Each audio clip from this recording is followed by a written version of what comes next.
Aloha, and welcome to another episode of Groundswell Origins podcast, where I connect you to outstanding humans and sustainable ideas. I'm your host, Scott Martin, and today we have Katrina Wyckoff, who is the founder of a brand called Vertica Fitness. And we detail her entire journey from beginning to end, from rebranding, renaming, value proposition design, the mission that she has, the creating a movement and a groundswell, the expansion and the future. It's such a great episode because this is actually, in full disclosure, she's a client and we work together. And I was bringing her along in the branding journey, and we talked about the entire process as well. She talks a little bit about her background and her why and why she's doing this. This is going to be an incredible transformational episode. I mean, this is about a brand that's transforming the world. It's the ideal example of building a groundswell, and can't wait for you to, dive into this whole episode. So without further ado, let's paddle in. All right. Welcome to the show, Katrina. Welcome. Thank you. So excited to be here. Oh, I'm excited to have this conversation. We first met in, I believe it was February 2021? 22. 22. Okay, so yeah, it's even closer. That's right, 22. And at that point, that was a Tony Robbins event. And you first introduced me to your company, your brand, your vision of that you're creating. And can you tell us a little bit about that first interaction and the brand that you, at the time, what it was called and what your vision was? And we'll kind of dive into this amazing story. You guys, you got to listen to this, like just the evolution of this brand and where she's taken it. This is going to be a really exciting episode. So, but let's just start with the backstory of like how we first met and that first interaction. Yeah, so we met at a Tony Robbins event, and it was definitely I had specifically come to the event knowing that I wanted to work on my brand. I was launching a franchise, and we were at the place where it was like, okay, everything's ready. You just need to make sure your marketing's ready. And so my partners were like, go to Tony Robbins and find somebody to help you with your brand. I'm like, okay, great. And, I kind of asked around. And it was definitely like, hey, you got to work with Scott Martin. And so I was like, okay, we got to work together. We were talking before that, we didn't even have any discussion about it. We had a mutual friend, Andre, who has a private jet. And so I ended up flying. He invited us to fly to the event in his private jet, which I was like, oh, I'll do that. That'll be fun. And so we met at his house, and then we ended up flying together. So, but we were just like, so it was kind of like, it was a bit of a fairy tale landing, I think, like literally arriving at this event when we first got to know each other. It was pretty fun. For sure. So when you were talking to me about this, you're describing, you were doing, it was called US Fitness or something. I think that was the name. Yeah. So as we went to launch the franchise, originally we were going to call it Pull Fitness USA. And it was very much focused on like, hey, we're going to make this an Olympic sport. It's all about like sports and fitness. And really just that was because I was told like, hey, in order for the market to accept this, you really have to lean into the fitness side. And I was like, well, I know I want to franchise this. And so I'm just going to kind of do what I've been told to do and lean into that. And I love the fitness side of it. I run the US Pole Sports Federation. The fitness side and the sports side are something I'm super passionate about anyways. And so I was like, great. Okay. It's Pull Fitness USA. It's all about the Olympics. It's all about sports, and let's make a brand. And I remember that, and I think it was, and when the way you were describing it, actually, it kind of made some sense because it felt a little bit like a gymnastics gym. I think was sort of the vibe, the feeling, or whatever. And I think when you were approaching me about you and I working together about the brand, one of my famous questions that I ask everybody is, "What's the sacred cow? What doesn't change?" And at that point in time, it was the name, actually. Yeah, it totally was. Right. And so I was like, okay, great, I'll play along. So now we got to figure this thing out. Right. So just in full disclosure, of course, Katrina and I work together. She's a client of mine. And we're just going to describe a little bit of this journey because there's some really exciting lessons in this whole process of the journey that we were going through. But if you could just let's just talk a little bit about what's your vision for the brand. What is Vertica Fitness? What is it? So, Vertica Fitness, as far as like the vision, really what I have set out to do is to help to bring pole fitness to the masses. Basically, to our goal is to build 1,500 locations across the country, really across the world.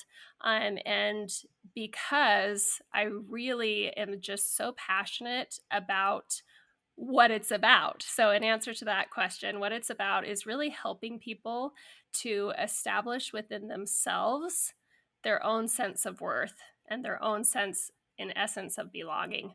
And so we have a manifesto, which, obviously came from, well, I'm sure we'll go into this, but the manifesto is everybody belongs, everybody is beautiful, and everybody can go vertical. So it's really what it's about, is helping to just share that message and provide that place of belonging for people within the studio through a super fun workout that they love. Mm-hmm. And so that's a pretty big contrast from the original vision. Yeah, like day and night. Yeah. And so let's talk about that journey, the journey between that. So, that was over the course of, I don't know, must have felt like 9 months or something that we ended up working together. And we went through basically, we came up, this really sort of came up in two different directions, if I recall. We were talking about your really doing a deeper dive and your origins and why you do this, and actually why the customers benefit from this. And one of the things that you brought up that I want to touch on is this saves lives. And I'm like, really? Tell us about that. So, yeah, basically, okay, I'm going to backtrack just a little bit. It was actually at a Tony Robbins event before we met that it was Business Mastery. And at that point, I was like, I'm not sure if I'm going to continue doing pole. It was like right at the end of the pandemic and just like super, super stressful.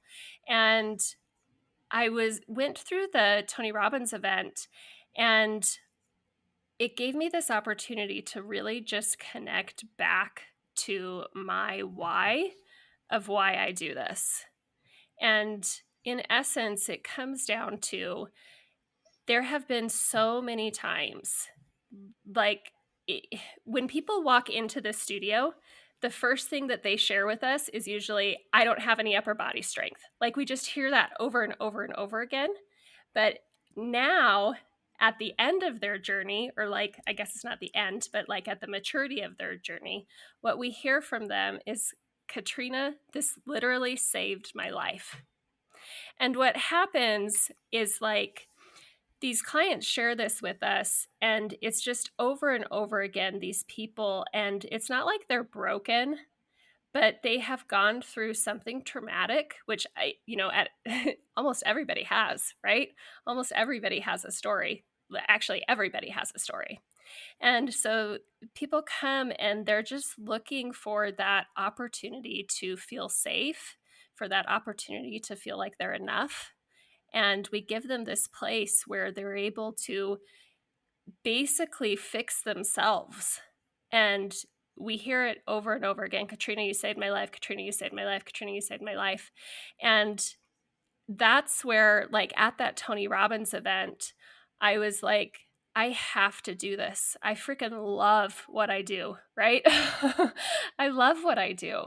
And so as I connected back to that why of being able to help so many people to just build their self-confidence and feel like they're okay, and hearing so many people talk about literally that they were like on their last days. They were literally contemplating the worst. And they came in and they said, I'm going to try this one last thing, just to be able to, who knows, maybe pole fitness will help me. And through pole fitness, they found that confidence, they found that security, they found that piece of themselves, right? They developed that strength and they found that piece of themselves.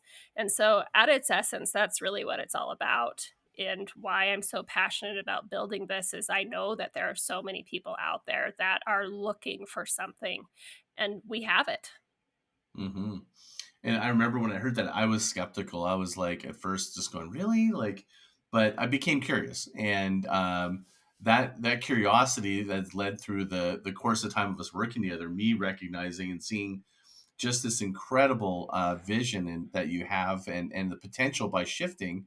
And we both kind of collaborated on this shift, and the other sort of moving force outside of the deep resonating mission, which is different than just fitness and going to the Olympics and things like that, was you came up against a trademark block, more or less, that you just weren't able to trademark the name. And that opened up, I think that was the biggest gift, because that opened up the door for us to really, that was when you kind of took a step back and we really brought it back down to the studs, if you will, and went, everything's on the table. And so in that naming process, which I recall was pretty intensive, and we were going through a lot of names. And but really what it came down to was we did the value proposition, and we really connected to this deeper why, the effectiveness that this doesn't just change lives. It's like, this is reshaping and giving people their sense of community back, people that want to reclaim their body and their body image. And it just really, I just think it just gave us wings to kind of really start building what this franchise could possibly be in a blue ocean where nobody's competing this in whatsoever. You want to share a little bit about that, like the everybody belongs, the journey that we kind of went through? Yeah. So, again, just leaning into the fact that, why I was so like, I want to work with you, I want to work with a brand, or I want to get this right. Right. Like, I believe in this so much. I was like, we got to get this right so that when we go to market, the things that are important are what are facing forward. And so as we really leaned into that, and then we ran up against that trademark block, it was like you said, it was just such a great gift, because all of a sudden it was a clean slate. And so, this is where it was just like this weekend, and it was over the course of this weekend. And oh, and you know what? There was also another thing. I do have to pay a little bit tribute to my husband, Mike, because as I was like, okay, it's like sport, sport, sport, and he kept being like, Katrina, you're killing it, and I'm like in a bad way. He's like, you're killing the magic, and I'm like, what are you talking about? Like, we love this Olympics and all this, but I just kind of let that sit for a little while, and as I leaned into the things that you and I had been talking about and the value proposition, I was like, I know why I do this, and I know why my clients do this. And it's not because they care about the Olympics, right? I mean, there are some people that are working for the Olympics, but that's not why, right? People are doing this because they want that sense of belonging, and they want to feel comfortable in their own bodies, right? And so I started playing with this idea of like, love your body. That was my initial direction that I was going. And I was like, okay, well, maybe our slogan is love your body. And I sent that out to a couple of people. And I had like a picture of, it was a picture of me, like at my very fittest with the slogan, love your body. And I sent that out, and I sent it to, actually, it was one of my sisters. I don't know if I've ever told you this before, Scott, but I sent it to one of my sisters. And my sister was like, Katrina, that's really beautiful. And you're so beautiful. But what if people don't look like you? Should they still love their bodies? You did And tell me this. That was part of the discussion. Yeah. yeah, I literally, like, it's gonna make me cry now.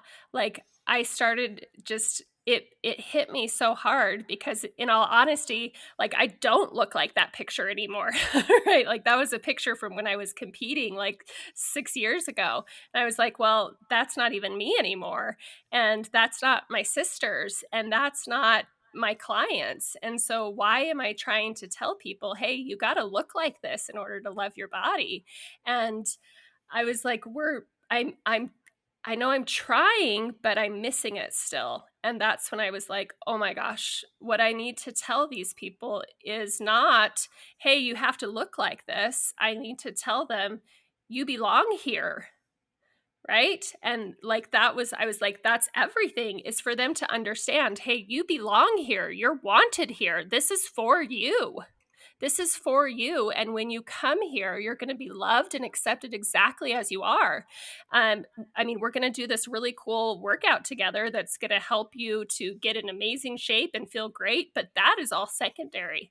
What's going to happen is when you come here, you're going to realize how beautiful you already are. And I was like, that is the message that I want to tell my sisters. That's the message I want to tell myself. That's the message I want to tell my clients, right? And so that's why I was like, it has to be everybody belongs here. And I was like, that's our slogan. And then, you gave me such another just great gift. And you told me, and you told me this all the time, which this is a whole other part of the subject, but you told me to be brave. And you suggested that we drop the here and just lean into everybody belongs. And basically just like hold that up as a truth. Instead of just having it be a slogan, just having it be a truth, having it be, the essence of the brand. And, nothing, few things have ever felt so right as just that, because that is what I want to declare. That is what I want to say. And just helping people to feel that worth. Anyways. Yeah, no, I remember it was pretty moving, and I remember it was everybody. Everybody belongs here, and Yeah. the other shift was everybody. Absolutely. Everybody belongs, and that almost has the double meaning. I think that has really captured people's attention. That's part of like what I think is really fun is you were a collaborative. I mean, the best brands are collaborated. I think I've told you this multiple times, and I'll say this to who's listening, is like some of the best brands are when the brand strategist isn't the one like showing up with all the goods. It's coming out of the person. Like it's all in you. I knew it was in there. I'm just like, that's why I said be brave. Like, let's be really brave if you're willing to, and just bare your soul, if you will. And I'll just help you. I'll add it. I'll contribute. Like I'll be, and you and I, that's it's probably one of my most favorite brand experiences working with you, because you lean into it. You were brave, and look at the outcome. Like, I mean, look at what has happened as a result of this, which we'll get to later in this episode. But that right there, I remember our hair stood up. We were both like, "Oh, that works really nicely." And I think that kind of leans into maybe even a bigger thought, which is you weren't really building a franchise, and you're not building a franchise. You're doing a lot more. You're building a movement. You're creating change. You're transforming the world. You're creating a groundswell. I'm literally before my own eyes, like seeing you're embodying my book, to such a degree. Maybe share a little bit about that, because that right there, when I noticed that you've done your pitches to franchise owners and to talking to people, they it's like table stakes to talk about how good the business is and its functionality, the business performance. But when you go into the brand, and that the brand isn't just a cool brand, there's so much more meaning than it just being like a slogan. Maybe share that a little bit, because I see that as being, when I see some of your reviews of franchisors, they're just all over it. Like they're just like, I'm now, there's meaning. It's meaningful for them. Yeah. So as part of like the sales process for selling a franchise, a potential franchisee goes through a series of discovery calls. And basically they're interviewing us, but we're also interviewing them. And the number one thing that I'm looking for when I'm talking to a potential candidate for a franchise is, do they get the brand? Because I can teach anybody how to run a business, and I can definitely teach people how to pull, but I can't teach people how to care. And so if they don't get it, then I don't want them a part of the brand, because we are changing the world.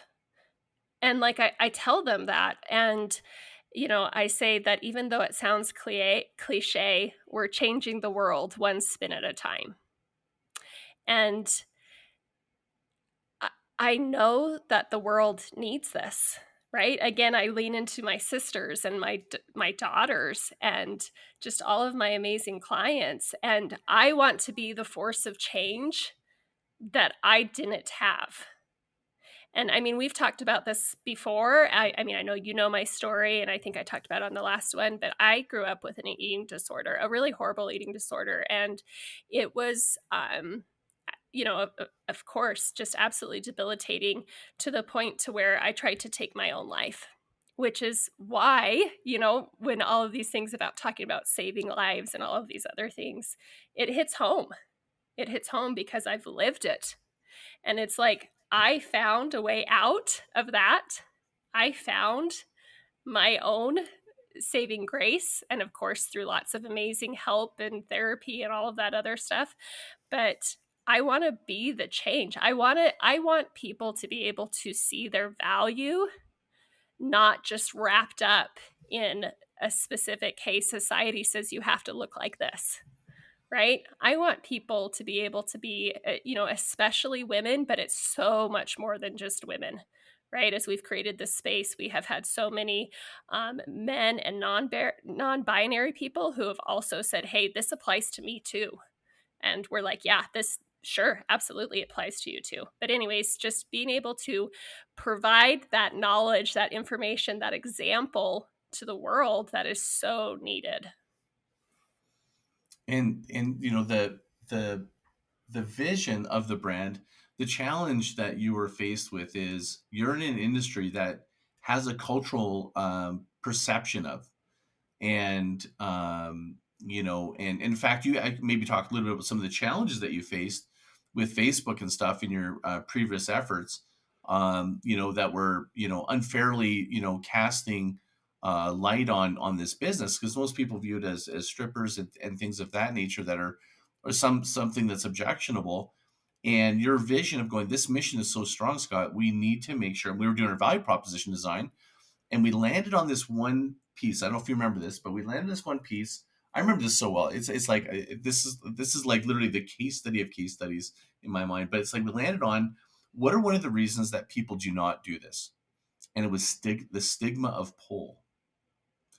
And that was actually, that line was what guided the name, and so many, and that right there was like the was like this powerful stoppage of your vision that we had to break. We had to bust it down, and that's what led to this brave movement of the name and everybody belongs, like that. I feel like that was another one of the, I'm trying to paint a picture for you guys, like all the different forces that came together for this brand, which I think is, and I just want to share that a little bit, because the stigma pulled, maybe share a little bit about that, and how this name and brand and what you've done to actually bust, you're just breaking this, you're changing the category. Yeah, so I definitely just want to put out there that we absolutely support strippers. We employ them, we support their work. Like I want to make sure that that's very clear. But as there is, of course, the stigma of, for so many people, that they don't want to do it, or they're nervous of doing it because of just all of the things. And so really how we have combated that is that we have just worked on education, in the fact of, like, yeah, there are strippers that do this. Absolutely, there are. But there's also moms that do this. There's also dads. There's also kindergarten teachers, fighter pilots, doctors, nurses. All types of people can come in and experience a really super fun workout. And also, we talk a lot about just the workout side of it and all of that still, but there is this whole other benefit that comes with this, of like being able to feel sexy, being able to be okay with your body in that type of way. And so, yeah, that's been just a really beautiful part also. So, Yeah, and you're right. It's like it's a mischaracterization of the. It's like saying that anybody could use anything and say have their own opinion about it. And I think that's what's true about what you're creating, is you're completely changing people's perception of what that is, and how it actually is really truly helping people in such a, it's something about it is, I think the way we've been describing it, like the idea of spinning, gravity, losing gravity and getting vertical. That's where the some origins, some of the name was. and you go vertical in terms of ascending to becoming more aspirational. They're just the interweavings of this of your vision is just I mean, I talk a little bit about how this has actually been taken by storm. Like, what's been the success since you've launched it? Oh my gosh, it's so fun. I'm not even sure where to start. So, since I do know where to start. When you and I were working together, I mean, I had a super profitable business. It was beautiful. It was so fun. We had, all sorts of people, but I think we were around 200 members at both locations when we had started working. We are at 600 members for both locations. In less than a year. Oh, there's a year? Yeah. Yeah. So I mean, it's just insane the growth that has happened within the studio, and then of course we have 5 franchisees that have come on. We've got several more that are in the process of just coming on board also, and our first 3 franchisees that are now open, they all opened their doors right about that 100 member mark and are already at that like cash flow process pretty much right at opening their doors, which is like mind blowing. Oh man, if you know But enough about franchising and actually businesses, how long it takes to cash flow, just to cash flow your business, that's incredible. That is a feat. yeah, and so much of um really where the strategy comes from is in building a groundswell. So kind of coming back to your question earlier about building a groundswell, um we do a free class, which is unheard of in the industry, but we do a free class. And so much of it is because I want people to come in and experience it. I want them to come in and experience the magic of Vertica, of feeling the manifesto in action, of doing our classes. Our classes are Fit, Flirt, Fly, and then of like basically just being able to take that out into the world. So I train my staff and our franchisees that there's going to be people that don't buy. They come in, take the free class, and they don't buy, and they are just as important as everybody else. Right? That's that 45 minutes you get to love on those people and then send them back out into the world. But that is how we build a groundswell, because those people are going to have their lives changed even in that short 45 minutes. And they're going to go and they're going to tell their friends, and they're going to tell their friends. And it was so fun the other day. I don't remember where I was at the salon, and told somebody, "Oh yeah, I do. I run the pole fitness studios," and they're like, "Vertica?" They Oh, totally. I was like, "What?" I was like, "Oh my gosh, they know my name. Like they know the name of the studio." And I mean, I've been in business for almost 20 years, and I've never had someone when I'm like, "Oh yeah, I run this studio," have them be like, "Oh, I've heard of you," right? I mean, it's a big town. So, mhm. anyways, it's completely working here in Tucson. We are exposing it to a massive amount of people, and of course, many of those people register. They sign up. They become members, and we're seeing that happening in San Diego, Las Vegas, and getting ready to do it in all these other places also. So yeah, that is so where the strategy is intertwined with the brand of we want to expose as many people as possible to our mission and to our message. And so that's just been so fun, the reception that it's received. Mhm. And it's like, and there's some really cool lessons here that I think can be shared. It's the idea around, there's brand and then there's strategy. And I might argue, if you do the brand well, that is the strategy. It's a way to Absolutely. market without marketing. You want to share a little bit about how that's affected how it's collapsed, I guess maybe the cost of marketing in some way? Yeah, so it's, like we held up that big sign, everybody belongs, metaphorically. Now we're just, we're continuing to hold that up into the community. And it's like a magnet. Now we're still we're still doing lots of advertising and lots of marketing, but it's like the marketing works now. Right? When we've got a message that works, when we pour that gasoline onto it, that's when we see It's like the the fire go foundation. like crazy. Yeah. Yeah. Yeah. And so Yeah. it's, Ineffective we're brand with advertising. magnetizing. I Yeah. was gonna say an Yeah, ineffective it's brand with advertising, you got to spend more, but you have effective brand, then you can do the ads on top of it. It accelerates. yeah, It's the for sure. foundation pieces. Yeah. For sure. Well, and you asked earlier about like the Facebook and that kind of stuff, where this is all kind of coming together. I had all of my accounts deleted while we were working together. And it was just absolutely horrible, all of my accounts. And I was like, well, I guess I'm starting over. But, somebody had reported my content, which was fitness content, but they'd reported my content, everything got deleted. And so that's where we started building now the Vertica Circle Network, which is on Mighty Networks. And that's been so fun because even the people that don't buy a membership, we bring them over and we've got some free content there and they're able to still be a part of the community versus just like, in and out and never see again. Okay, so now we're going to go to a whole different discussion direction inside the brand, which is great though, because I'm literally when I talk to people about you, it's like if I pick my best menu items of like how to build brand and marketing, you're hitting them all. And so one of them was we talked about, which was the private virtual networks. I did quite a bit of research, as you recall, me sharing it with you, and when I first introduced it to you around. And I think Jaya and Ian, I just finished an interview with them because they had the similar problem. They're sex educators. They had to completely figure out a way to run their business without the constant interference and challenges that we're faced with Facebook and regular social media. So, and a private virtual network is a private platform, and one that we're talking about is Mighty Networks. Is the one that I've got another podcast episode with Gina.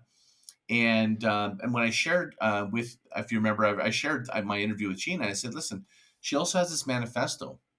And this is when we were writing our manifesto. I go, you should read her manifesto. It was sort of meta at the time. And it's about her idea that we own our own data. We're the creators and control of our own information and so forth. And that's why I chose that platform, in addition to the fact that it's aesthetically, I think, one of the most pleasing, and it's really functionality and their investment is considerable. I think it's the best in the class. It might replace social networks, and at least from a business standpoint, at least what we're seeing with community. So it's a community that's kind of in a private area, no advertising, no interference. And then inside this network, you're able to create really unique spaces. So we created this vision together in this inner circle. And one of the ideas was based on my book, which is let's build an audience before we need it. So you and I were talking about, well, what if we created a private area for the coaches, and then we could also have the studios, and then maybe we could create a space for future cities that we want to sell to franchises to basically pre-populate as my growth, right? And that was part of the strategy and the brand kind of coming together. Do you want to share that? Like, how's that all worked out with the whole virtual community thing? I seriously love it so much. And we have all of our training on there. And it's, as we're trying to grow a big brand, right, it's so important that everything is systematized. So when I take on a new franchisee, it's like, here you go. And they just go through the courses and the training. And then our clients can be on there from the different cities and interacting with each other. We have tons of free content on there and different challenges. And so, like in San Diego, we started that same thing as part of her launch of, hey, we're coming to San Diego. We started just putting people in there, right? Hey, join our group. You get this free class. You can do this free, choreography, whatever it is. And I mean, she's 2 months in. I think she's less than 3 months in. At 2 months, she hit 200 members. So, and so much of that was that groundwork that we laid through the Vertica Circle Network. Mm-hmm. And it has a variety of different other additional benefits, which is the idea of a franchise having systems in place to support. And also, you think of the possibility of COVID, it can allow you it creates some resilience opportunities for your franchise owners as well. It's like an insurance policy. Absolutely. So what's the growth been? I think we're almost to 2,000 people on our Vertica Circle Network. Okay, so I'm not even 1,000. I do this for a living. You're at 2,000, and you've been doing it for half the time I've been on that network. That is I want people to understand that is extraordinarily awesome, but it's not unusual when you got the things lined up correctly at the end of the day, right? So so when we think about everybody belongs in the idea of a community, this is a virtual community. Let's talk about community. Like people say they want community, they say hey, we need to build a community, but there's a difference between saying it and actually doing it. What do you think the difference is? Because I think a lot of people, there is a difference, like actually creating a community within yeah, because you have a strategy internally with each franchise, but you did something really unique. I noticed that doesn't surprise me at all. When we were meeting with all the other franchise owners, you were talking about the community between the franchise owners. You've really embodied this community. You want to share that, like, and how that's really affected your business? Yeah, well, I mean, it only made sense because, the community within the studio is so important to have the community among the franchise owners also be something that was important. And so that's been really a beautiful side effect. I mean, it was intentional, but an extra bonus of having this now community of business owners, of these people who are stepping into their greatest self, right? They're putting everything on the line in order to follow their dreams and to make a difference in their community.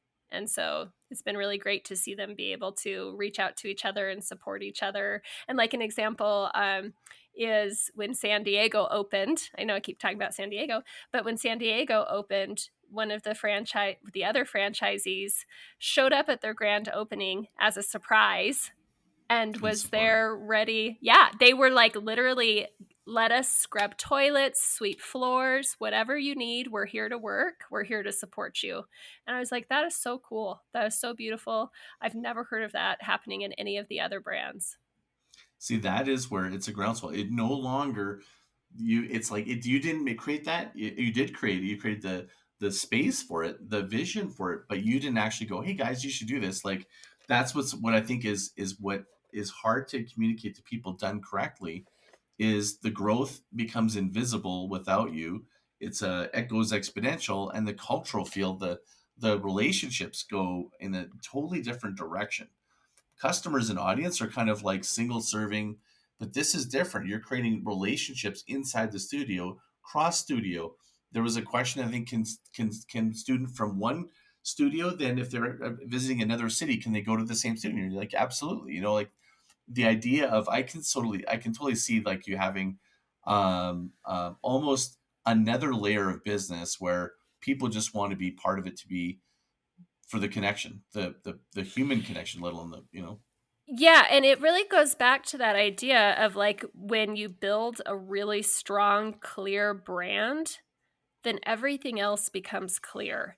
And so I tell people that whenever we make any decision, we run it through the manifesto, right? Does it help everybody belong, everybody feel beautiful, everybody go vertical? And that will tell us what to do in any situation. And so as we looked at, well, what should we do with memberships? Should we make it so memberships work across the country? Well, of course, because everybody belongs, right? Like it became a no-brainer. And so that was something just recently really like just happened a couple days ago. Somebody went out to one of the other locations and they had on one of the Tucson t-shirts, and so like they were posting it and like just celebrating each other there. And like when they want to, it's almost like I think of the brand Hard Rock Cafe, where people wanted to collect all of the different t-shirts, Mm-hmm. and we're seeing that happening already. People want to make sure that they have the tank tops for all of the different locations. And so, Do you remember that yeah, was our just strategy? We actually went yeah, out for when we sure. designed it. We were like, we're going to make sure that we have each individual name has its own branded, fitting the same font as the brand, and it has like under each one. And we're gonna Hard Rock Cafe this thing. I remember that. Yeah, and Yeah, it's it's working. totally That's what's happening. so It's beautiful. Yeah, totally happening. I Yeah, forgot they about want to that get little one. Yeah. yeah, they want to get their picture in front of, because each location has like the name of the location printed on the wall, and so they want to make sure they get their picture in front of that location name and all that stuff. So So super if, fun. let's dig deeper into why would somebody, like, if you think of stories back in the day, like Harley Davidson, like people are willing to tattoo it. You're at that level where it's it's not what most people. It's not like being a client. There's a certain there's a shift when it becomes a groundswell brand. Is like when they feel it's theirs. How does, Right. like, why, like, tell me, like, help uncover for somebody that's trying to get their head around it's the juice is worth the squeeze, as we said, you know, like to do the work to do this. This is where the juice really comes through. That's hard to explain. Yeah, the juice is so worth the squeeze. And I'm I could probably do a whole podcast just on that. But as Well, tell far me more. What as does that mean to you when you say the juice is worth the squeeze? well, Because talk so about first you though, were nervous about. Okay, we're going to talk about three different things. Sorry. yeah, so hold on, juice is worth the Okay. squeeze, because I want to talk about the like The when emotional people connection. Yeah. own when people own something, right? Yeah. And so all the time people want to know, Katrina, what's your demographics? What's your demographics? What's your demographics? And I'm like, it's everybody. And I'm pretty sure that this was you and maybe even somebody else on one of your podcasts, and I've now taken it. But it's not the demographics, it's the value Values. graphics. Yeah. And that's what combines. That's why people want to get the t-shirts and they want to do all these things, is because they want to show the world, hey, I believe this. This is important to me. I belong. I am beautiful. I can go vertical. And they're proud of that. Like, they're proud of owning that they are a pole dancer, dare I say it, right? Not just a pole athlete. Hey, I'm a pole dancer.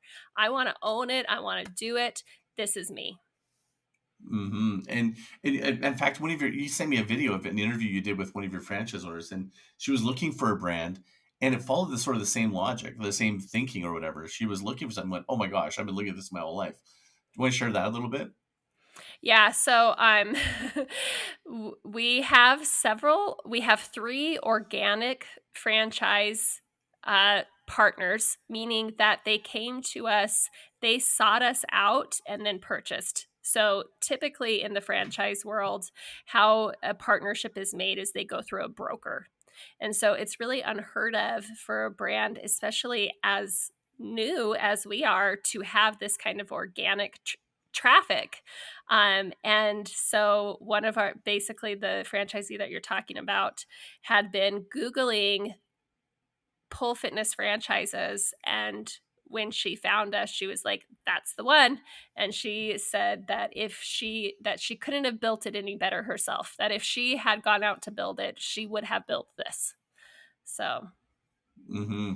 Yeah, and I think, and she said just connected with her. It was like she knew it was, she felt connected to it. I think that's been a common comment that you're getting from your franchise owners and the employees.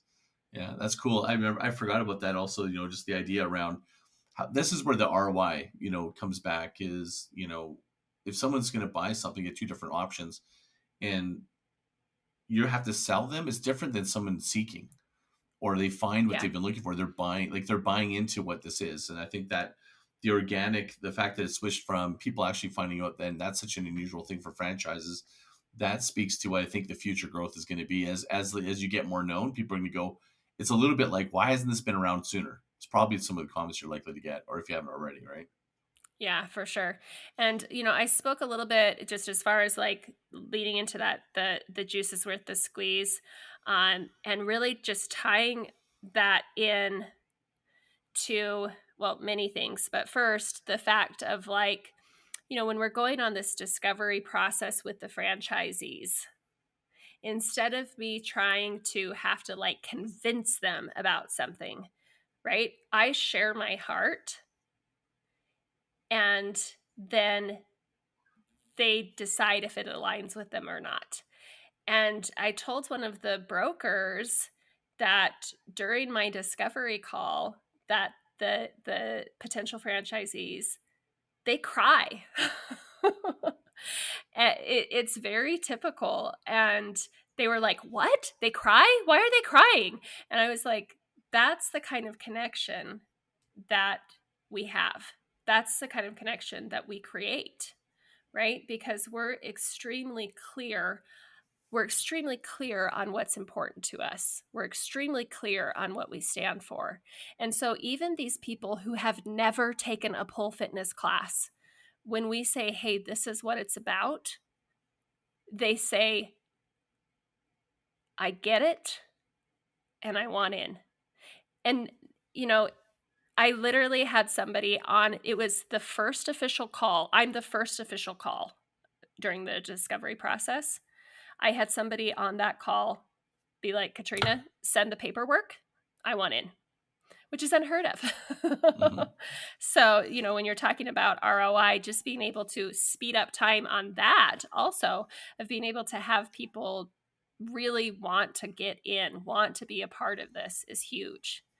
And, you were talking a little bit before about like the creating the brand and us working together and all of that. And when people ask me, oh hey, how was it having Scott do your brand, I'll be like, oh no, Scott did not do my brand. Okay. And I'm like, here's why. Scott provided all of the tools. Scott provided the direction.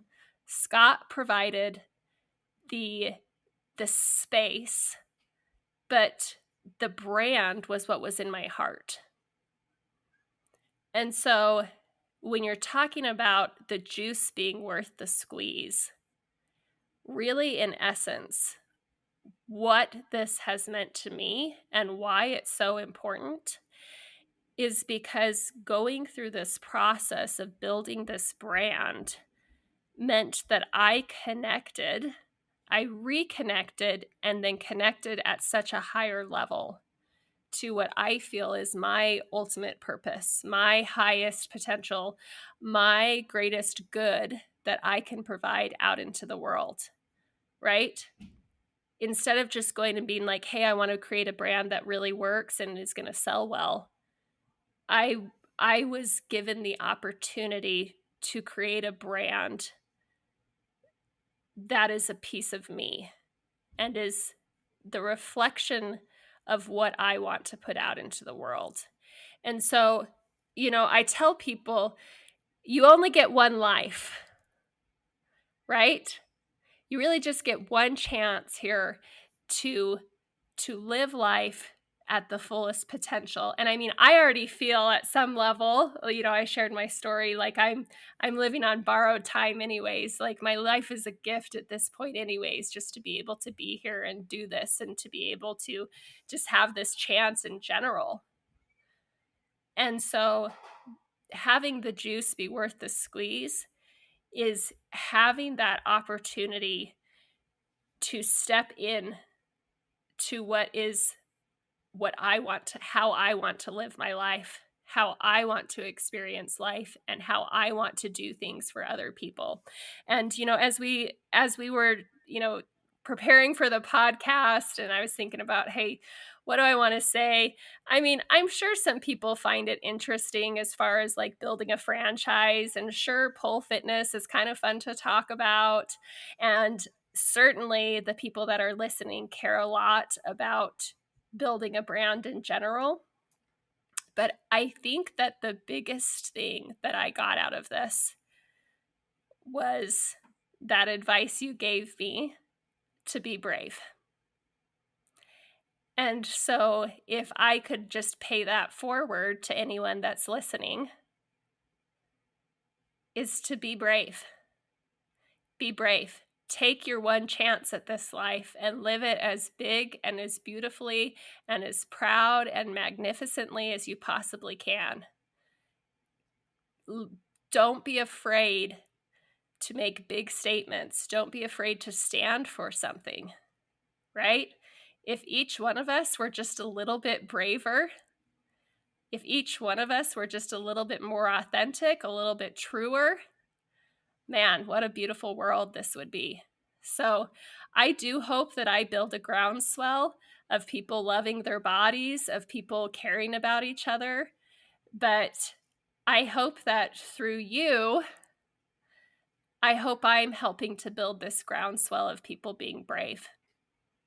I hope that I can be this part of that, of people being brave and really being their truest selves and trying to make the most impact on the world. That's what I hope. I'm without words. There were such sage words. It's so easy for somebody to look at where the brand is and to go, well, what was brave about that? But they weren't there. When you're a founder and owner and you're faced with these decisions that could change the direction when you're the name of the business, the titling, the style of it, like what we're doing, we were changing it. You really were brave. And I say the second thing I always say is you did the work. And that's probably something that, if you want to share a little bit of that, this was no light work. I mean, it really, I think you are my number one person who did all the work and you got all the benefit. And, I think this is such a shiny example that maybe let's talk a little bit about the work, because part of being brave is you just weren't just brave and courageous. You did the work. Like we literally did the work, and the deep work we did. For example, I remember personas. I'll just drop on one example. I think it was 2 to 3 days we worked on personas, and we didn't get off it, and you were happy to stick to it right to the end. Unlike most people, they're kind of like mailing it in at the end, but you were staying right with me, and we got down to such level of specificity of your personas, and that gave me so much. And I begged for it for most clients, and you gave it to me because it gives me a different view when I understand the client, where I can really help you more, because it's not just for you for your direction, it's for me too, right? So I don't know if you remember that, but like if you want to talk a little bit about what the effectiveness is, but also maybe the work, because when people think about building a brand like you did, listen, I want to remind everyone that was 9 months of work. And it Yeah, was and frustrating. There was pressure. So I want to say one more thing. There was probably pressure that I didn't know about. Going, when is this thing going to work? You dropped it's a pretty big investment you brand with me. But I would argue it's like money made, but it's money back. But at the time, it probably didn't feel like it. I want to share just about that. Sure, sure. So, yeah, I mean, the money is a whole other subject, but I mean, it was definitely one of the bigger investments I've ever made in my business. Um, which I mean, it was a no-brainer for me from the beginning to do all of this. But as far as the work, I mean, I was getting up at 4 a.m. And I mean, for anybody that's listening, I have 7 children. In addition to running my 2 locations, plus then building a franchise. And so, I mean, if you can imagine getting up at 4 a.m. to start my day. And we did this for months and months. And I had all 2 hour of this sessions, you and I pressure. be on those calls. Yeah. Yeah. Yeah. And I had all of this pressure from, my family, from my business partners, because it was supposed to be, like I mentioned before, they were like, "Hey, go find a brander there or a marketer there at Tony Robbins." I was supposed to come home, and like 2 weeks later, we were supposed to launch.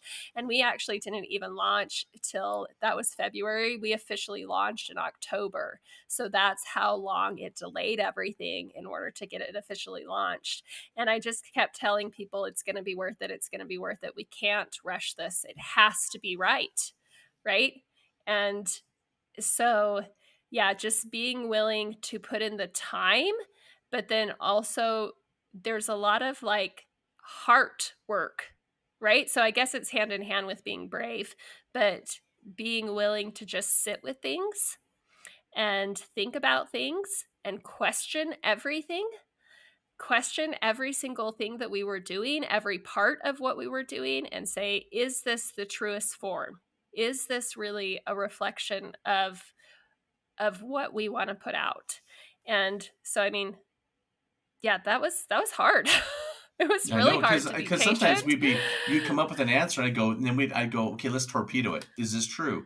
Is this, and it was like, be so easy to move on, but Yeah, it's doing that work, and questioning everything laboriously, and with like tweezers, is how you create, and now you're unshakable, like the confidence. And one of the things that I think that's an attribute that is a difference between people and brand is you were committed to it from the get-go. That was something you brought to the table. You knew that the brand was the most important thing, and that's why you said, I'm committed to this. And I'm like, that is exciting, because most yeah, people say they are, but they're not. They just want to right. get leads. They just want to get it over with. You were like, Yeah, I may want to get over with, but I want to make sure I get it right. That is the big difference. I think a big yeah. one. Yeah, and even though like I hadn't gone on this journey yet, I had had that experience a couple months prior at the Tony Robbins event where I was like, this is going to be my life's work. And so this has to be right. And so, like, an example of how right we actually got it. And, the brand's always going to evolve and all of these other beautiful things. But when we did the personas, basically we had, these different people, and hey, here's what's important to them. And then months later, we had a whole video production come out and have people share their testimonials. And, these were 2 or 3 minute testimonials. And it was so fun because afterwards, as we were watching the testimonials, I could like exactly match them up to the personas that we had created. And I mean, of course, the people, it wasn't like, well, they got it right because they ran the brand, they read the brand book. They'd never seen the brand book, right? They were just sharing their story. But because we had taken the time and created the personas, now as we were doing our marketing, we were really and truly attracting those people. We were speaking to those people, and like we nailed it. But it was unreal listening to them talk. I was like, did you read the brand book? Yeah, But I mean, of I course, remember you told me that. of course could they have. hadn't, Yeah. Yeah. Well, it's the exercise, just to describe it loosely with everyone is what, there's a lot of people when they say personas, they have a vision of what it is. It really is actually 3 different completely disciplines of building personas, put into one that I made into my own. And one of the components was Tony Robbins, the understanding the human needs.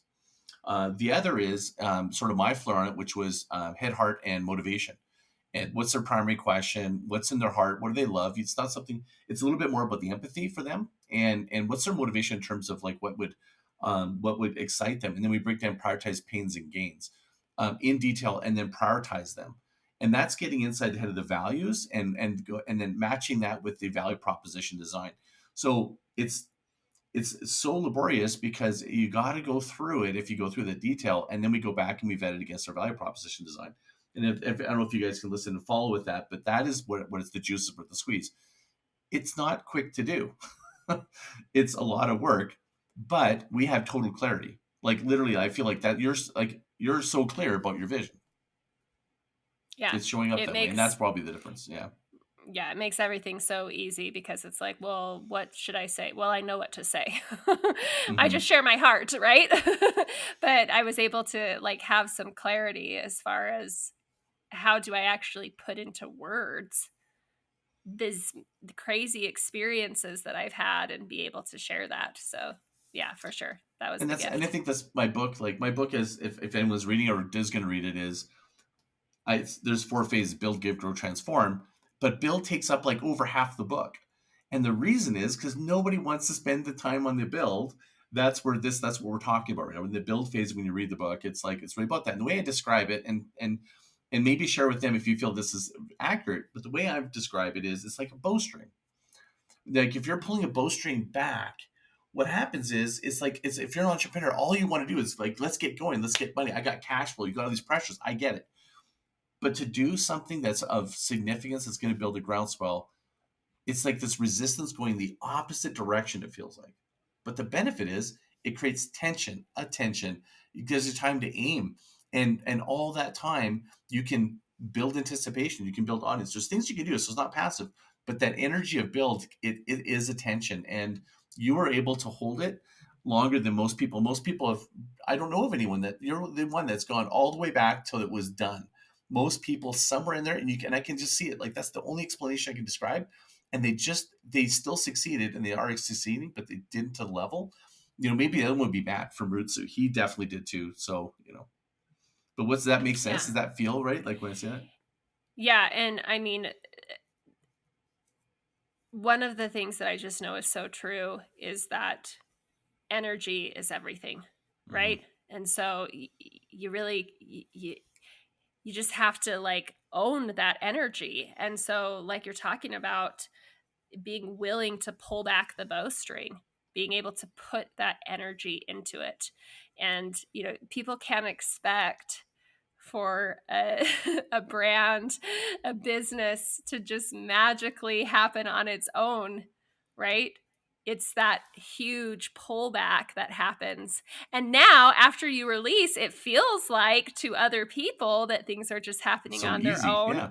Right. And it's got this momentum. So now I guess really it is taking off. I'm not pushing it anymore. Right.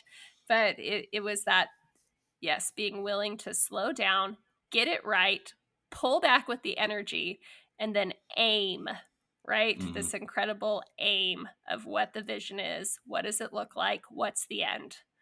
So yeah, it's And then everything. we break down your franchise strategy of like, okay, so now we're going to grow. So the second element is give is the new get. So that's exactly what you do to start your business. Maybe like you did describe it a little bit, but you do that across some multiple ways. Talk about what you give, because now it's more of an invitation. You're not selling. Share Sure. about that vision. Yeah. Yeah, so for the give, there's a lot of gives. There's massive gives right now, and these gives were a huge investment and continue to be a huge investment. So like some of the things that we give, we have a complete video tutorial library of pole moves that anybody can access. But we're like, hey, come check out how we're doing it. Come look at how the quality of the instruction that we have, the organization that we have, the level of just exactness with which we're doing this. So people love that. We have people that aren't even associated with the brand that come and check out our tutorials. We have tons of choreography. We're doing the free classes, which again, it's like a complete anomaly in the industry for people to do free classes. But I'm like so passionate about, hey, you have to go into your market and just massively be present there, right? You got to get to where when you say, hey, I do pole fitness, people say, Vertica? Mm-hmm. Right? You've got to get there. So we're giving that to the community, and we're the same thing with the franchisees. Oh my gosh, this has been such a fun give, but a huge give is that we have our first couple of franchisees here. We have held their hands through the launch um, at a level that again is unheard of in the industry. I guess we're just unheard of in the industry. We're just creating our own industry. So You're just creating an extraordinary differentiation in the way that yeah, it's like, if you think about, so being brave, it's like if you follow what most people do, the sea of sameness of like, well, this is how I go do sales. This is how I do marketing. That's not being brave is not just in the start of the brand. It's like at all these different levels of doing it your way. I think that was also yeah, one of the things that you and I figured out. And what we do in this process is, what is your way? What do you have right. energy for? Do you remember that? Like, we talked a lot Yeah. about what you have energy for, because that's a big factor. Well, and so for these franchisees, they have invested in us. They have invested in themselves. For many of them, this is their life savings that they are putting into this.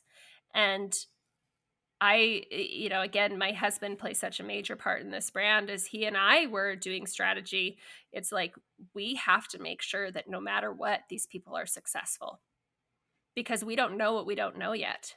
And so, I mean, we held their hands through every step of their launch. We were helping them make phone calls. We were literally having our staff help them with everything, which, it was a huge give. But we're like, hey, that's the kind of franchisors we want to be. We want you to know. Obviously, we won't be able to do this for every single franchisee as they come on But in I the think I future. would argue you're going to find a different give. Yes. Well, but so the give for them in the future is that all of this is created. Now they just have to come and plug into it. Right. And so it was like that fast forward of how do we collapse time so that even our brand new franchisees are coming and opening cash flow positive? Well, we have to engineer our own success.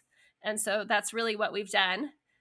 Is we've said we're going to make sure that every single franchisee that opens cash flow positive, so that then they can say, yeah, this is the best decision I've ever made in my life. And they can go and they can tell the new franchisees, and this is how we build a groundswell through that, right? Is having it Hmm. having it be successful. Well, it's funny because when we did the outside of the build, you hadn't really done quite this level, but the give, grow, transform, you were already doing. And I remember going, oh my goodness, you're already following. I told you, I go, wait till we get through this, but you're already embodying a lot of the book. And you're like, and then when I said the give, and you told me, and you're like, and you're giddy because you're like, I'm already doing it. Right? Because you're already doing the free Yeah, classes before I met me. That wasn't my innovation. That was already yours. So yeah, just to be clear, like you were already embodying a lot of those. You just weren't even aware, but that was part of what gave your success to begin with. You and I talked about, we were in the Tony Robbins bubble, but there was two people that I think were on stage that were speaking that really were kind of our little guideposts for some strategies here, which was Spanx and what's the name with the makeup. Do you want to share a little bit about that? Yeah, so I'll just do a little shout out for her. Yeah, her speaking is amazing. Yeah. Yeah, so it's Jamie Kern Lima, founder of It Cosmetics. She doesn't know me. Hopefully someday we'll be like BFFs, right? But she has been a huge inspiration to me in just that she's been so brave in her mission of helping to really change the conversation around beauty and to be the change in the world that she wanted to see. And, she talks about when people tell you no, instead to lean into your knowing. And that has been just huge for me because I get told no all the time. And that's where I just have to say, you know what? Your no today is just because you don't know. But I know, and I know where this brand is going. And I know how many people need it. And I know it's unstoppable. So, we just move forward. And then Spanx. Well, hold on. Just back to Jamie. I'm just going to remind you of the conversation because this actually led into the Everybody Belongs. Do you remember when she was talking about how she was getting she was on QVC or somebody, she was talking to some venture capitalist, and she goes, somebody of your body type and your size couldn't be successful or something like this. Do you remember this story? I'm trying to remember it, but I remember it was meaningful, and I remember you teared up in the conversation. I was like, okay, this is where we're going. Right. And they told her people won't buy products from someone who looks like you with your body. And I was like, oh my gosh. And I mean, I'm in decent shape and I actually lost 50 pounds coming back to pole, but I've never been I don't even know what to call it. I've never been the type of body that's like whatever. So I've always had the other type of body. And that really just hit into me of like, can I build a fitness brand if I'm not perfect?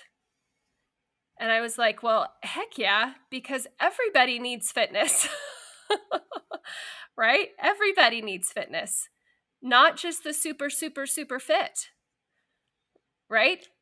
Everybody needs to go work out. Everybody needs to be healthy. Everybody needs to be in shape. And if people see me coming and stepping forward and not being afraid to show up at the gym, even when I'm not perfect, how empowering is that for other people? Mm-hmm. Right? Yeah, and just the fact that she was able to really stick to her values and prove him wrong, because he was a venture capitalist. It was a pretty big deal. It was raising a lot of money. They were a private equity firm, which she then later, I think, went back to him after she was a billionaire, and he regretted it. I think he recognized that he was totally read the industry wrong, and that's when I that story and you and I were talking about this, I was like, this is blue ocean. Nobody in fitness is approaching it this way. It just got my hair up. I was like, this is exciting. Like I just. It's like, I just love your vision. You knew it all along. It's just these pieces kind of had to come together, and that was a good story because I think it gave us some wind beneath our wings about leaning into this was one thing, and then the other was the Spanx story, manufacturing our success. Yeah, for sure. That's something that I'm constantly like talking about and thinking about is I mean, I see this in life, right? When you talk about doing the work, the people who believe in something and then just go grab it are the ones that get it. And I look at that in every area of my life. I've had some really beautiful, amazing, successful moments in my life, right? So I graduated valedictorian, but I had to go out and grab that. Same thing. I won a national championship. I had to go out and grab that. That was not handed to me. I had to engineer that success every step of the way. Any of my success in business, it's been because I had to be like, what is it going to take to make it successful? And then just work my butt off to make it happen.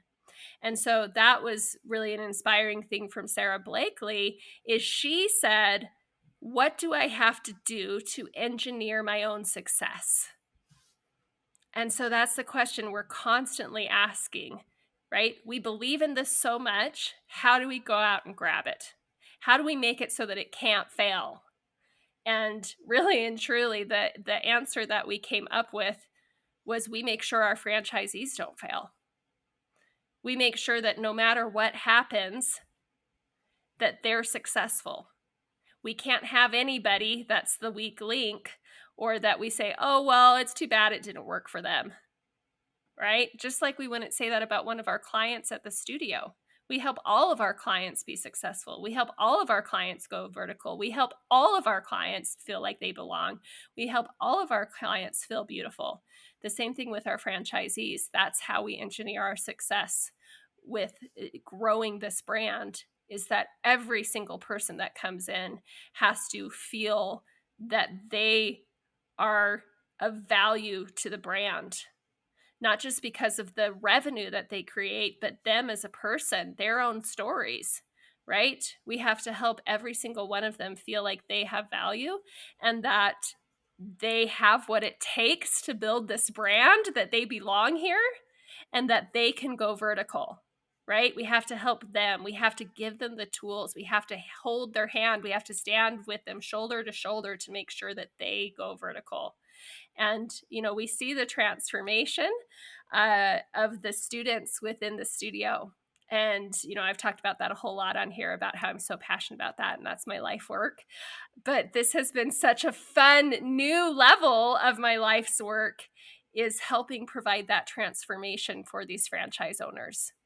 And just like the students that come in are already completely amazing, my franchise owners are some of the smartest and most successful people already that I've ever met. They're amazing.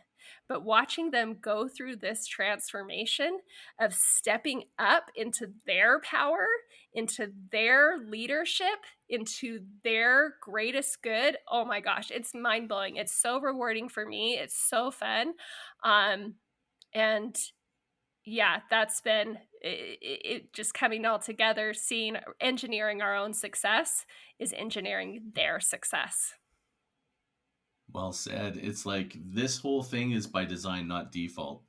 And if I look at future growth, you and I have talked a couple times about great leaders anticipate. And that's what I love about you. You play along quite well, where we can banter a little bit. And we were thinking about, how do we actually anticipate? I think even Boston, in advance, you were looking in advance. We were talking about, like, how do we, like, in the community, let's build an audience before we need it, like in my book. And let's like, how do we expand, Scott? So we were strategizing about future growth. Maybe talk a little bit about some of these things. I think that really just shows how to anticipate and actually almost engineer your future growth and direct it. Because I think someone that's starting a new brand, what I would have you kind of like share a little bit is, a lot of people when they're building a business, they're only focused on, I just need to get sales. And we're trying to be way more intentional. And we're going, let's get sales in markets that are going to make a difference to make this momentum of this groundswell really tip over. Do you want to share that a little bit? Yeah. So, I mean, we've had some major successes like immediately, but this is the long game, right? This is the long game. And so just having that mindset of what is the success of the long game. And so thinking about, where do we want to be? Which markets do we want to be in? And who do we want to partner with? And we actually have turned down, I think, 3 people already who have said, hey, we would really like to move forward with you guys. And we said, I'm sorry, it's not a fit for whatever reason. And so just being really intentional. And I have to go back to everybody belongs, right? Yeah. It's not because they weren't good enough. It was because their hearts weren't in it, right? Yeah. It was about transaction, not about the mission. That's exactly, the difference, exactly. Right? Yeah. Exactly. And so as we have really leaned into that, and just making sure that the people who we're bringing into our brand and then the places that we're going are a fit. And we have excuse me, we have started building some of the different like groups on the Vertica Circle network for places that we aren't even yet. that we're not even going. So we've got like a group going in South Florida and a couple groups in like Utah, and just people that are actually literally waiting for us, even though we're not even there yet. Right. I think if you're listening to this and you're even from a different country, I mean, I think that's part of anticipating what the potential growth is. And one of the things I would argue is you've grabbed things in the past.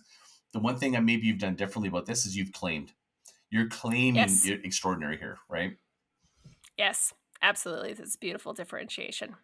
Yeah, for sure. And I see that, and I think that's what people are when they're listening to this. I think you're gonna this will be you're gonna, if you listen to this, you're gonna be listening. This won't be the last time you'll be hearing more from Katrina, but you'll be like, man, I remember when I heard first about Katrina on this podcast, and or you hear about Vertica. You're gonna be hearing a lot more about this, like I think on a national level, before you know it. And I think it'll be considered like an overnight success, but you weren't an overnight success. This has been this has been your life coming together at all at sort of this moment in time. All the training, all the investment, all the stuff that you've done, the valedictorian, all the stuff's led to this. If as we're kind of looking to wrap this up a little bit, the last piece of the puzzle that I want to share that I think is profound about, you've touched on it several times, which is transformation. I believe, many people are still competing in the experience economy, creating a great experience at a gym. Like we're looking at Orange Theory as your competitor, as an example. Like who are we really against? We're not really, there isn't really pole fitness competition, but the competition is, we looked at, which was everyday fitness. And most people are looking at fitness in our value proposition.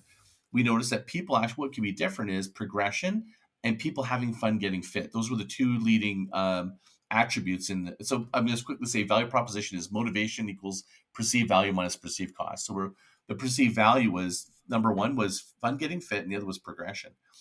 And that progression, if you want to share a little bit about that, because that's what's so different about pole fitness that I'm just like blown away by, but it makes total sense. It's like you progress, unlike if you go to the gym and sure you progress on the weight scale or your fitness, your timing, but it progress in skill. And that progression also, there's another element, which is transformation. We're moving into the transformation economy. This franchise is moving where the economy isn't even there yet. And this is what Joe Pine's talking about in his new book. He's got research that's out on this. If you're listening, there's going to be a podcast I'm going to do with Joe Pine specifically on this. But transformational design, this is where you're getting your juice back, the love of like seeing these lives change. But also there's another compelling thing I talk about in my book, and tell me if this is true. People are compelled to bring other people in. This is the growth loop. This is why it's such a powerful mechanism for growth, because you're doing good. It's good for your business and it feels good and it actually grows. It makes sense. Maybe just if you can kind of share how this works in your business anyways. Yeah. So when people start pole, they want to scream from the rooftops that they're doing pole. Like it becomes all that they want to talk about, all that they want to do. They want to make sure that every single person sees, they want to show on their phone, hey, look at my new pole trick. Like it's because they love it so much. And specifically, like within Vertica, we have 10 different levels of moves. And it's so fun because people, yeah, they don't be fooled by the every body belongs. This is a killer workout and people get incredible shape, right? They really defy gravity. But the amazing thing that happens is people could care less, honestly, about what they look like when they're doing pole because they are obsessed with the progression. They want to go in and they want to get the next move. They want to do the next thing. They love how strong they're becoming. They love how toned they're becoming, but they love that they can do these things that they thought were once impossible. Now they're floating through the air. They're defying gravity. And it's so empowering for people and it's addicting. And so that's really where so much of like all of this comes together again, of we are providing this transformation for people, right? We are providing this transformation. We're helping people go from like at the core, we're helping them go from an average person into an aerialist, right?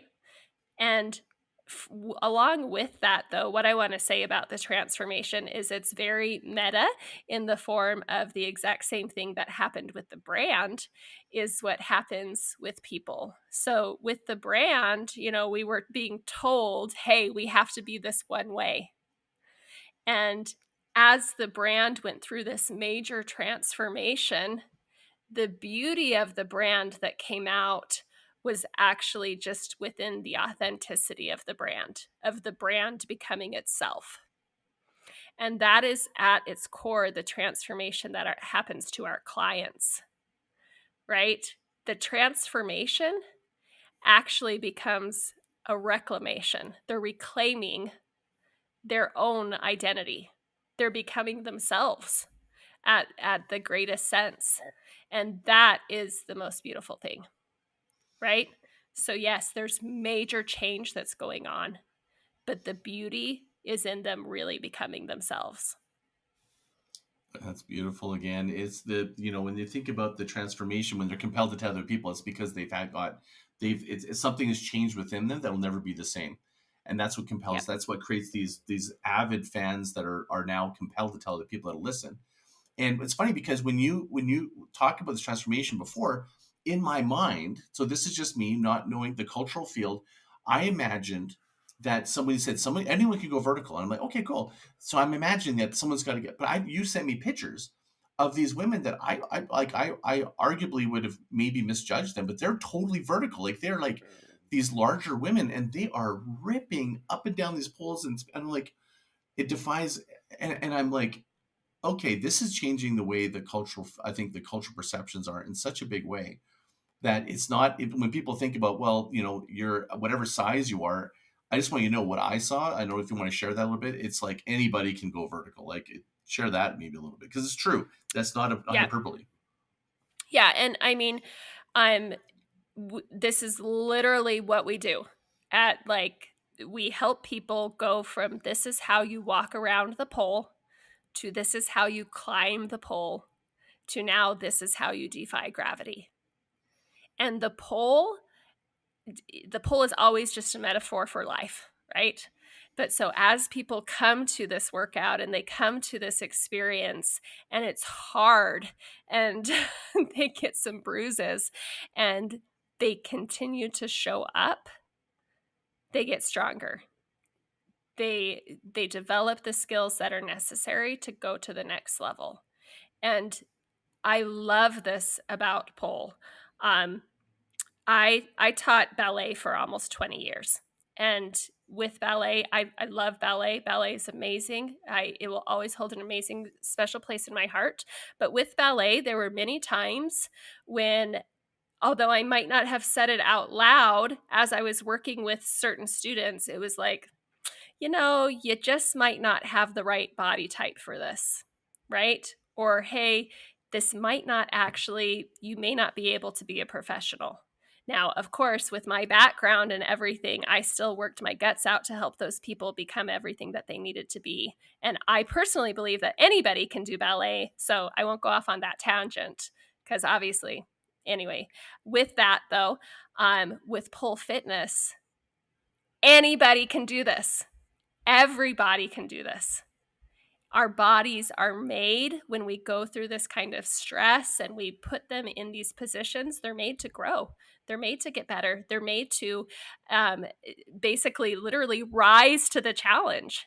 And so that's been one of my most favorite things is that I can look somebody in the eye in class and I can tell them, if you come 3 times a week for 3 months, you will climb this pole. And they always do. They always do. To the point now to where we have a little bell at the top and they sign their names up at the top too. That's fun. That's a good progression. So, the one biggest flaw, so I'm going to talk about the biggest flaw of our brand guide and our process came up on this topic. I don't know if you remember this. And that was me trying to find stock footage or footage of actually people that represent your clients. We couldn't find anything. The amount of work and search that we had to find, and it was really disheartening. It really made me realize that there is so much work to be done beyond what Vertica does. I think it's really showcasing and creating content. And that's when you leaned into being more, I would say, not say more authentic, because I would assume that you weren't, but I'm just saying you've leaned into creating your own content for that very reason, because having Pole Fitness, I tried to find fitness representative until we actually got photos that you went and commissioned. We didn't really have much of anything that was actually true to the brand. Do you remember this? Right. And you were like, for we're going sure. to change this. Like we really want to get your photographer to then submit it to stock photography. Like we're like, this is wrong, right? It's not fair to, go ahead. Yeah, for sure. No, when we went and we wanted to have like that level of professionalism as we were showing the brand, and it was all very thin white women on the pole. And I was like, this is not who's in class, right? There's every race at class. There's every age. There are men. There are certainly every body type. And I was like, this is not representing us well. And so, yeah, we definitely had to like, we've done a lot of work in having professional photography for the brand to be able to show all of these different people at such a beautiful level. That's awesome. Well, I know we've gone way over to the time that we said we would, Yeah. but it was such good energy going there. So I just want to wrap up this thing. You gave me a gift on this conversation because, people ask sometimes, like trying to describe what I do, and thank you for this podcast, because not only is telling your story, it's telling mine too. So it's Absolutely. really, thank you, for sharing some of your thoughts. And we talked, and I think the word that came up for me is that's changed my language in this moment, because I get this from you. We get a lot of juice. We've just create, I think, and is brand transformations. I never thought of that, but actually I create transformational brands, but I've always said that, but not brand transformation as an actual process. I think that's what maybe I need to change my messaging for that. So for that, I think that's what I'm going to take away from this call. Absolutely. And I hope everyone takes away the journey, the juices worth the squeeze, doing the work and being brave like you've been, and change the world. I mean, this is what you've claimed it. You're going to change the world. So for those that want to join you to change the world, join the movement, join the inner circle. Where would you like to send them? And I'll put all the links you want in. But if you want to give the main links, that's great. And I'll put all the rest in there too. Yeah. So the easiest place to find us would be on our network. Verticacircle.com. Also Instagram at Vertica Fitness. And then you want to just look at the website, verticafitness.com. So yeah, would love to have people try a free class, check out the franchise. But like I said, the biggest thing that I hope people get is just that invitation to be brave. Thank you for sharing. This has been such a, this is like, for a podcast, for me I podcast and I also do consultative work, to be able to interview the before and after 1 year, just 1 year, is for me is just such a joy. Like I thank you for being on the show. Thank you for all you do. And I'm looking forward to what we do next. So without further ado, thank you everyone for listening. If you have any suggestions, comments you want to send to her, just go to groundswell.fm. There's a voicemail there where you can just click on the link, drop me a voicemail. I'll send it to you back. I'll even forward it if you want to forward it on to Katrina. We'll be happy to do that. Until next time, mahalo.